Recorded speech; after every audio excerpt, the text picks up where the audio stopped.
Introduction. Sanju's family is from Punjab. Today, they are celebrating Lohri.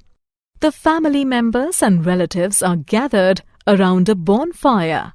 They are praying and offering freshly harvested crops to the fire god.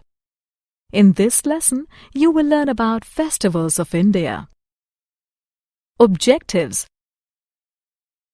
At the end of this lesson, you will be able to explain the meaning of celebrations, differentiate among national, religious, and harvest festivals.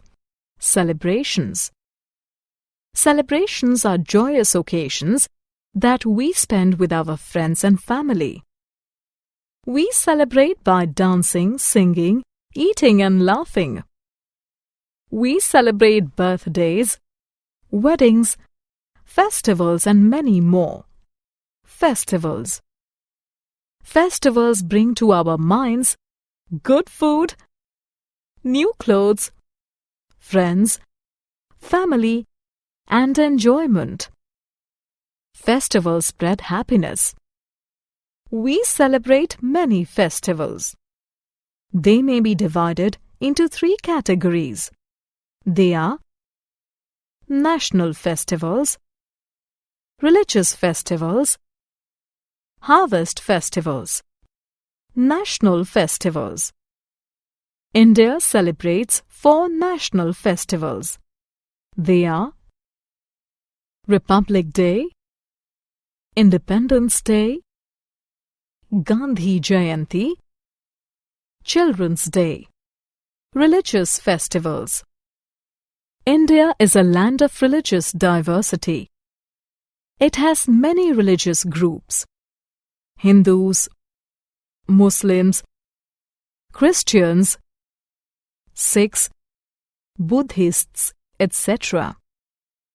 Therefore, we celebrate a number of religious festivals.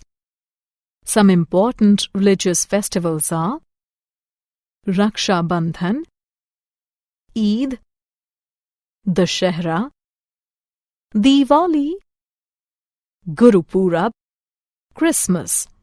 Harvest festivals.